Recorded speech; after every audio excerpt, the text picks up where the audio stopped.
The Zeralian Empire had ruled the stars for 300 years. Their biomechanical ships were grown rather than built, living creatures with metal bones and neural networks for brains. Admiral Kexathara commanded the largest invasion fleet in their history as it moved through the dark space between stars. She had conquered 17 different worlds, and Earth would be the 18th. Captain Jake Morrison was drinking coffee in the monitoring station on Luna when his sensors picked up something impossible. The readings showed massive objects moving toward the solar system from deep space.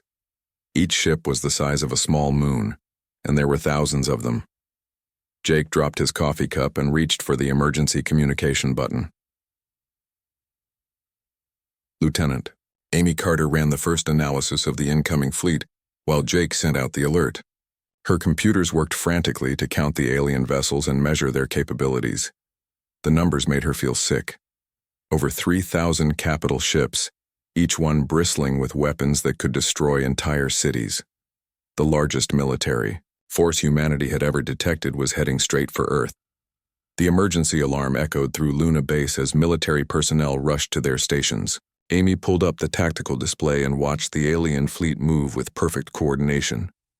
Their ships flew in formation like a school of fish, never breaking ranks or changing speed. Whoever was commanding them had incredible discipline and organization. General Peter Rodriguez received the alert while eating breakfast in his home in Colorado.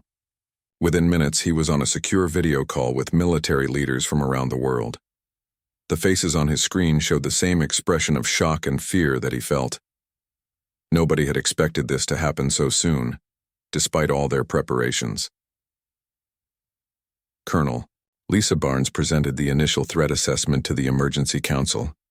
The alien fleet was still beyond Neptune but moving at incredible speed. At their current rate of approach, they would reach Mars in 72 hours. Earth would be next, and humanity had no idea how to stop such a massive force. The Zeralian ships were unlike anything in human experience. Their hulls were made of living tissue that could heal damage automatically. Their weapons drew power from biological reactors that never seemed to run out of energy. Most terrifying of all, each ship was controlled by a neural network that could think and learn like a living brain. Admiral Kexathara stood in her command chamber, watching the small yellow star grow larger on her displays. Her flagship was a magnificent creature, 3 miles long and covered in scales that shimmered like jewels. The ship's brain whispered to her through direct neural connection, sharing its excitement about the coming battle. The humans had been detected decades ago by Zeralian scout ships. According to the intelligence reports, they were a young species that had barely learned to travel between planets. Their weapons were primitive, their ships were slow, and their military forces were scattered across multiple nations that barely cooperated with each other. But the Zeralians did not know about Project Aegis. For 50 years, humanity had been preparing for exactly this kind of threat. Every major government had contributed resources to a secret defense program that spanned the entire solar system. The aliens thought they were attacking a weak and divided enemy, but they were wrong. Jake Morrison continued tracking the alien fleet as it passed the outer planets. His sensors showed details that made him increasingly worried. The alien ships moved without any visible propulsion, somehow bending space around themselves to achieve incredible speeds. Their energy readings were off the charts, suggesting power sources beyond human understanding. Amy Carter worked with teams of analysts around the world to understand what they were facing. The alien fleet was organized into battle groups, each one capable of destroying Earth's entire space navy. But the humans had advantages the aliens did not know about. Hidden throughout the solar system were weapons and defenses that had been built in secret over 5 decades. General Rodriguez convened a meeting of the Defense Council in a bunker deep beneath the Rocky Mountains. The assembled leaders represented every nation on Earth, unified for the first time in human history by the threat approaching their world. They had 3 days to implement a plan that had been in development for half a century. The Zeralian bioships communicated with each other through quantum entanglement, sharing thoughts and sensations across vast distances. Admiral Kexathara could feel the excitement of her entire fleet as they approached their target. Her captains were eager for battle, confident that these humans would fall as easily as all their previous enemies. Lisa Barnes activated the deep space monitoring network that had been hidden throughout the outer solar system. Sensor stations, disguised as asteroids and comets, began tracking every alien ship in detail. The data flowed back to Earth through quantum communication channels, giving human commanders a complete picture of the approaching threat. The alien fleet entered the asteroid belt between Mars and Jupiter, still maintaining their perfect formation. Their sensors swept the space ahead looking for defenses or military installations. They found nothing but floating rocks and ice, exactly what their intelligence had predicted. The path to Earth seemed clear and undefended. Admiral Kexathera allowed herself to feel satisfaction as her fleet passed through the belt without opposition. These humans were even weaker than the reports had suggested. There were no orbital fortresses, no defense platforms, no sign that they had even detected the approaching invasion. The conquest would be easier than she had dared to hope. But hidden among the asteroids, human weapons platforms powered up their systems and waited for the signal to attack. Mining stations that looked abandoned from the outside contained massive railguns and missile batteries. The entire asteroid belt had been turned into a trap, and the aliens were flying directly into it. Jake Morrison watched the alien fleet approach Mars and felt his heart racing. In a few hours, humanity would discover whether 50 years of secret preparation had been enough. The largest battle in human history was about to begin, and the survival of Earth hung in the balance. Commander Rick Palmer floated in the zero gravity of his command station, watching the alien ships move closer through the asteroid belt. His fingers moved across the control panel as he sent the signal that would change everything. The hidden weapons platforms scattered throughout the belt received his command and began to power up their massive guns. Major Kate Sullivan sat in her chair on Ceres, the largest asteroid in the belt. Around her, dozens of officers worked at their stations. They had been waiting for this moment for 20 years. The mining station above them was just a cover. Deep inside the asteroid, enormous railguns waited to fire. Kate looked at the display, showing the alien fleet, and smiled coldly. The Zeralian ships moved in perfect formation, their biomechanical hulls gleaming in the sunlight. Admiral Kexathera believed her fleet was unstoppable. Her ships had crushed every enemy they had ever faced. The energy weapons on her vessels could destroy entire cities. Her shields could stop any attack she had ever seen, but she had never seen anything like what humans had built. Rick Palmer gave the order to fire. Across the asteroid belt, hidden weapons platforms revealed themselves. What the aliens thought were simple mining stations suddenly bristled with massive guns. Tungsten rods as long as school buses shot out at incredible speeds. The projectiles moved so fast that they glowed white-hot from friction with space dust. The first volley hit the Zeralian vanguard like a hammer blow. The bioships had shields designed to stop energy weapons, but these were solid metal rods moving at nearly the speed of light. The shields meant nothing. The tungsten rods punched through, the alien hulls like bullets through paper. Ships that had seemed invincible moments before exploded in brilliant flashes of light. Kate Sullivan watched her targeting computer track the alien vessels. The railguns on Ceres fired again and again. Each shot sent a projectile racing across space at unimaginable speed. The aliens tried to return fire, but their energy beams took time to travel. The human projectiles moved so fast that they hit their targets before the aliens could even aim properly. Admiral Kexathera stared at her, displays in shock. In minutes, she had lost 200 ships. 200 vessels that had taken decades to grow and train. Her bioships were screaming in pain as their living components died. The neural networks that controlled her fleet were in chaos. Her captains were reporting damage like nothing they had ever experienced. The Zeralians had never faced kinetic weapons of this power. Their entire military doctrine was based on energy shields and bioregenerative armor. They could heal from energy weapon damage given time, but there was no healing from a tungsten rod that had punched completely through a ship at relativistic speed. The projectiles didn't just damage the ships, they destroyed them completely. Captain Steve Bennett launched from a hidden base on Vesta, leading a squadron of human fighters. His small ship was nothing compared to the massive alien vessels, but it was fast and deadly. Behind him, 40 other pilots followed in identical craft. They had trained for this moment their entire careers. The human fighters moved like a swarm, of angry insects around the alien fleet. They were too small and fast for the big alien guns to track.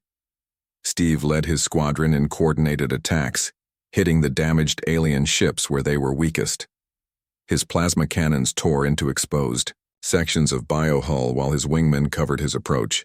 But Steve had a bigger surprise for the aliens. As his squadron pulled away from their attack run, dozens of unmanned drones followed behind them. These drones looked exactly like the human fighters, but they carried something far more dangerous than plasma cannons. Each drone held an antimatter warhead powerful enough to destroy a city. The drones accelerated toward the largest alien ships at maximum speed. The Zeralian gunners tried to shoot them down, but there were too many targets moving too fast. The first drone hit a massive bioship near the command section. The antimatter explosion lit up space like a small sun. When the light faded, the alien vessel was simply gone. More drones found their targets. Each explosion took out another piece of the Zeralian fleet. The aliens had never seen kamikaze attacks before. In their culture, every life was precious because their bioships took so long to grow. They couldn't understand an enemy that would sacrifice valuable pilots for tactical advantage. They didn't realize the attacking craft were unmanned. Kate Sullivan coordinated the belt defense from her command center. Her computers tracked every alien ship and calculated firing solutions for hundreds of weapons platforms. The asteroids around her lit up with muzzle flashes as railgun after railgun fired. The space between the asteroids filled with streaking, projectiles moving toward their targets. The Zeralian fleet tried to adapt to the human tactics, but they were fighting a completely different kind of war. Their bioships were designed for long battles where they could use their regenerative abilities. The human weapons didn't give them time to heal. Each hit was instantly fatal.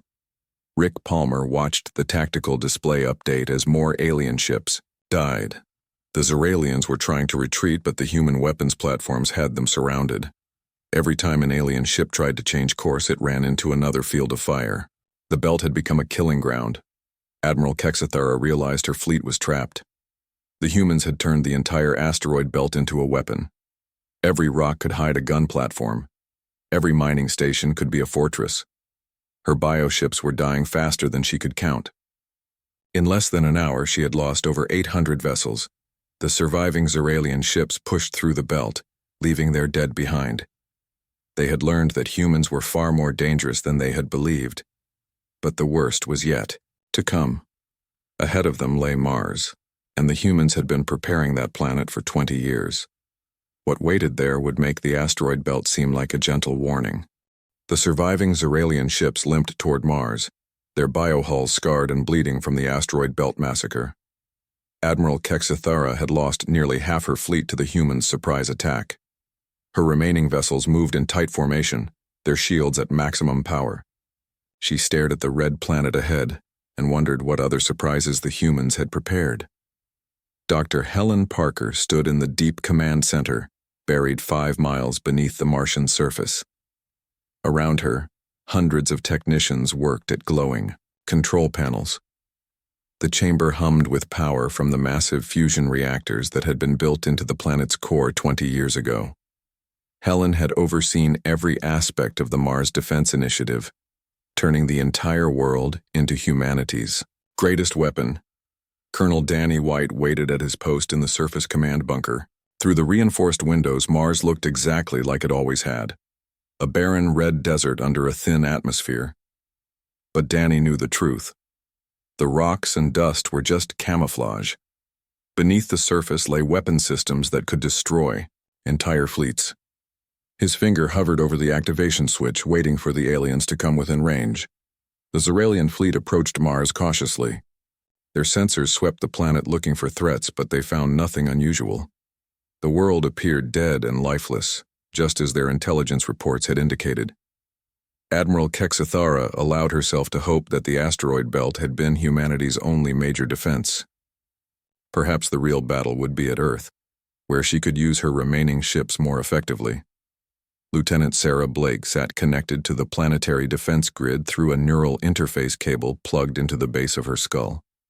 Her consciousness merged with the targeting computers, allowing her to process data from thousands of weapons simultaneously. She could feel the alien ships approaching like insects walking across her skin. Her enhanced mind calculated firing solutions faster than any computer could manage alone. The first Zeralian ships entered Mars orbit, their biomechanical sensors probing the planet below. They detected the usual signs of a dead world: ancient riverbeds, dust storms, and polar ice caps. Their scans showed no cities, no industrial complexes, no signs of military installations. The planet seemed safe to pass by on their way to Earth. That was exactly what Helen Parker had wanted them to think. Every piece of equipment on Mars had been built underground and camouflaged perfectly. The fusion reactors were hidden in natural cave systems. The massive particle beam generators were disguised as rock formations. Even the command centers looked like nothing more than interesting geological features to alien sensors. Danny White received the signal from deep space monitors. The Zeralian fleet had moved into the optimal firing position. Every alien ship was now within range of the Martian defense grid. He looked around at his officers, saw them nod in readiness, and pressed the activation button that would reveal Mars' true nature to the galaxy. The planet's surface began to change. What looked like natural hills and rock formations started to move and shift. Hidden panels slid away to reveal massive weapon ports. The red dust that covered everything was blown away by powerful ventilation systems. In seconds, Mars transformed from a dead world into the most heavily armed fortress in human space. Sarah Blake felt the moment when all systems came online. Her neural link carried the sensation of enormous power flowing through the planet's weapon grid. Particle beam cannons the size of skyscrapers powered up with energy, drawn directly from Mars's core. She could sense each weapon as if it were part of her own body. The targeting data flowed through her enhanced mind like water through a dam. Admiral Kexithera watched in horror as the planet below her fleet came alive with weapons. Massive gun barrels emerged from what she had thought were mountains. Energy readings spiked beyond anything her sensors could measure. The humans had turned an entire world into a single enormous weapon platform. Her bioships began screaming warnings as they detected the power building up below them.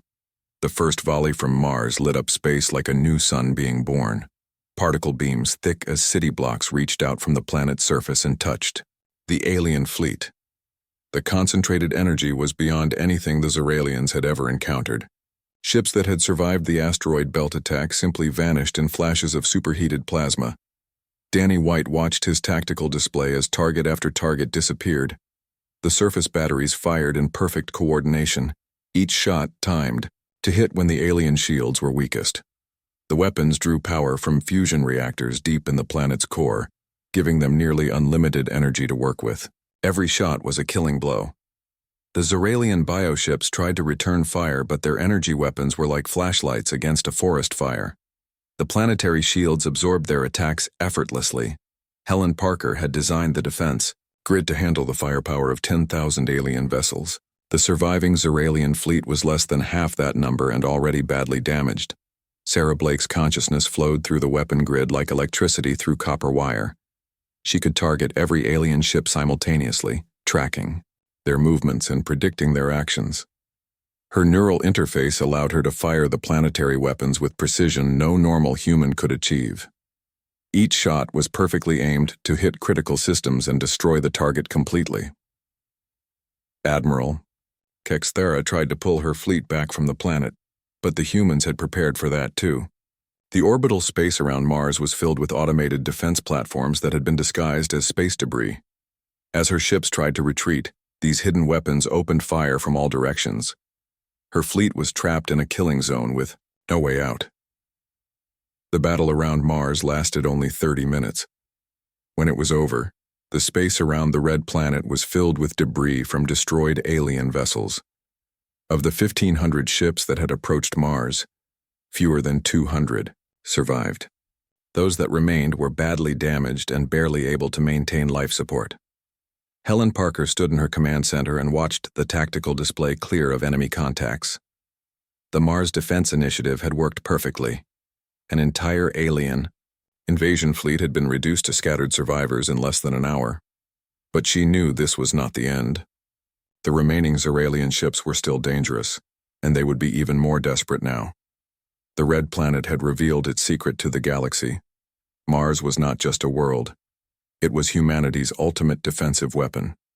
Any alien force that tried to invade the solar system would have to face the reality that humans could turn entire planets into weapons of unimaginable power. The message was clear. Earth was not defenseless, and humanity would fight with everything they had. Commander Alex Turner sealed his helmet and stepped into the airlock of his assault ship.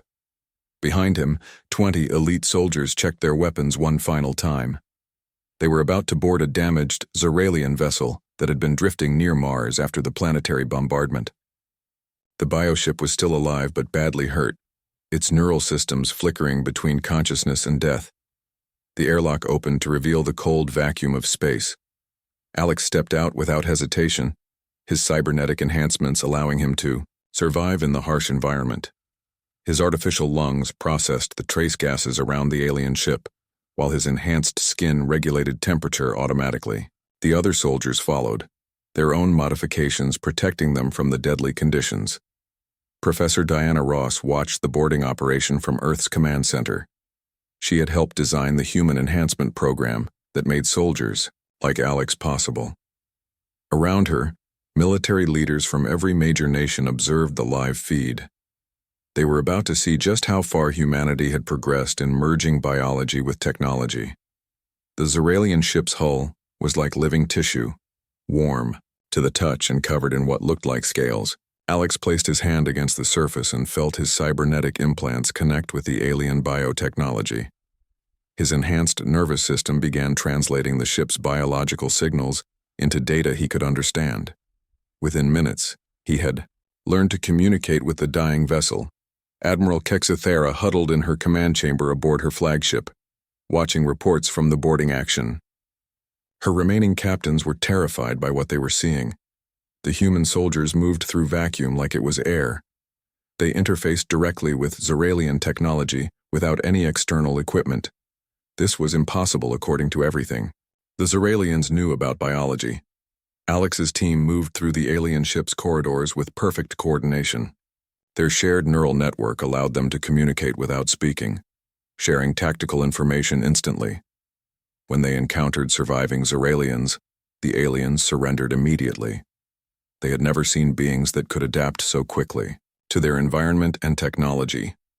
Sergeant Bobby Clark found himself face to face with a wounded Zeralian officer. The alien was badly injured but conscious, its large eyes filled with fear and confusion. Bobby knelt beside the creature and placed his hand on its forehead. His neural implants began analyzing the alien's brain patterns, learning its language and memories in real time. Within hours, Bobby was speaking fluent Zeralian. He understood their culture, their technology, and their military tactics better than officers who had served in their fleet for decades. The wounded alien stared at him in amazement as Bobby explained human military doctrine using perfect Zeralian grammar and cultural references. Diana Ross explained to the assembled Earth leaders what they were witnessing. Humanity had taken a different path than other galactic species. Instead of remaining purely biological or purely technological, humans had chosen to merge both approaches. The result was a hybrid species that could adapt to any situation and learn from any encounter. The Zeralians had evolved their bioships over millions of years, creating vessels that could heal themselves and think independently, but they had never imagined a species that could interface directly with their living technology. Alex Turner's team was not just studying the alien ship, they were becoming part of it, learning its secrets from the inside. Captain Michelle Davis received new orders as she prepared her pursuit fleet. The damaged Zeralian vessels were trying to retreat toward the outer solar system, but human command wanted them captured, not destroyed. Her ships had been designed specifically for hunting operations, equipped with weapons that could disable rather than destroy enemy vessels. The pursuit began as the surviving Zeralian ships limped away from Mars. Michelle's fleet moved like wolves, hunting wounded prey, surrounding the aliens and cutting off their escape routes. Her ships used weapons the Zeralians had never seen before, electromagnetic pulse generators that could shut down bio-neural networks without killing the host.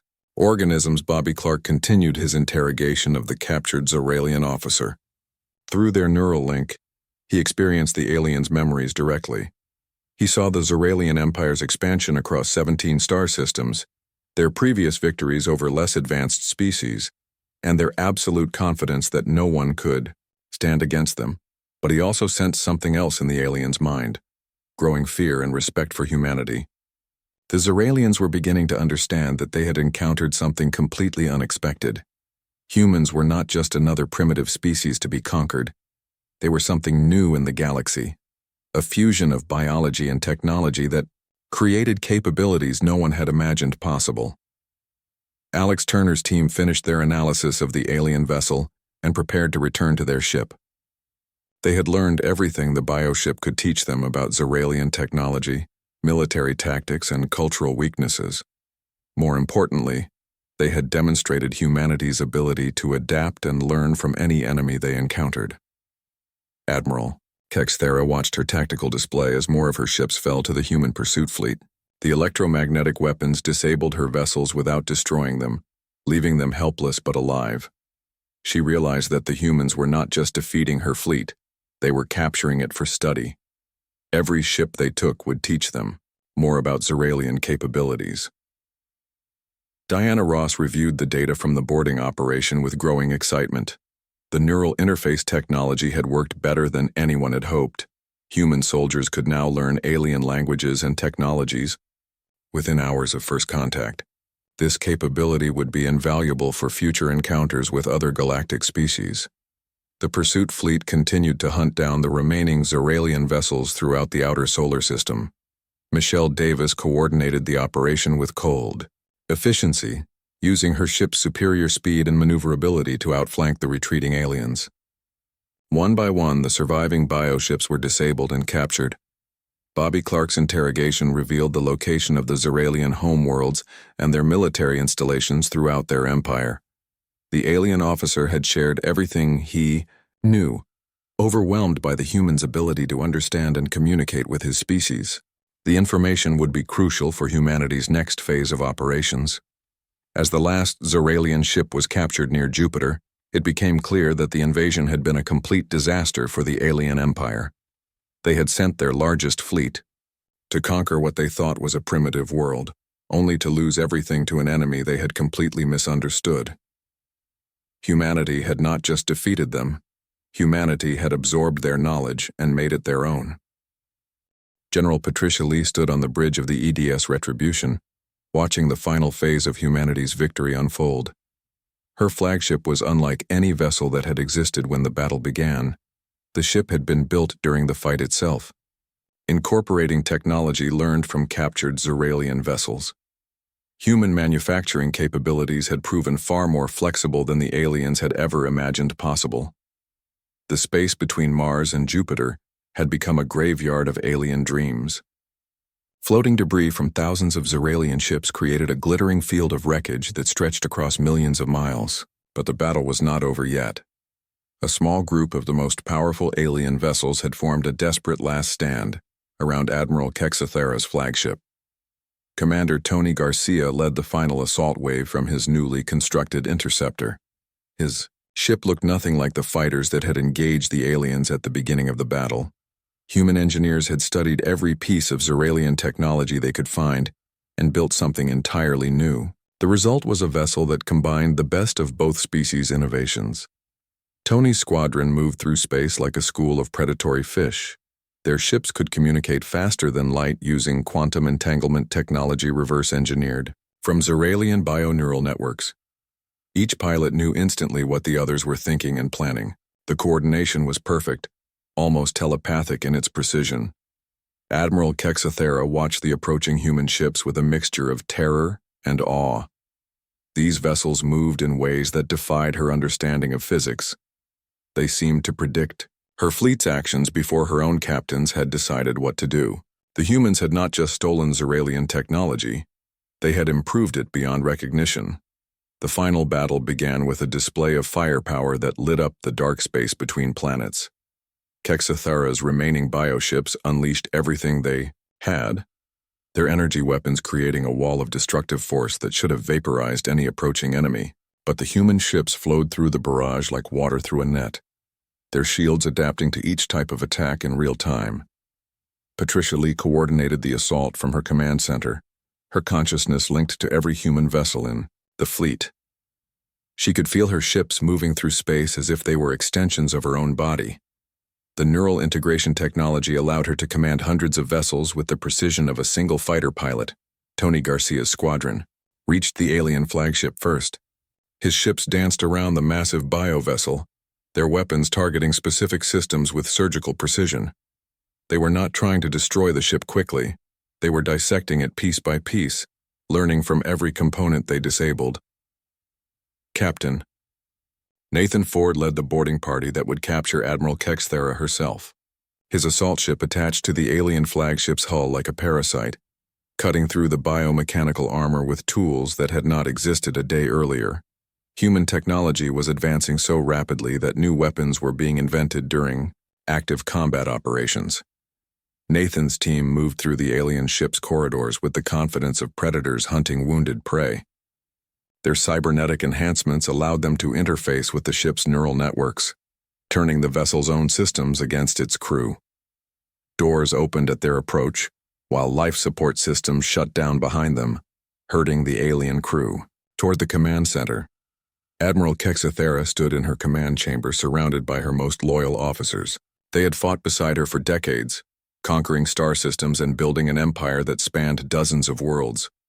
Now they waited for the end, knowing that they had encountered something beyond their ability to understand or defeat. Nathan Ford entered the command chamber with his weapon lowered. There was no need for violence now. The battle was over, and everyone knew it. He looked at the alien admiral with something approaching respect.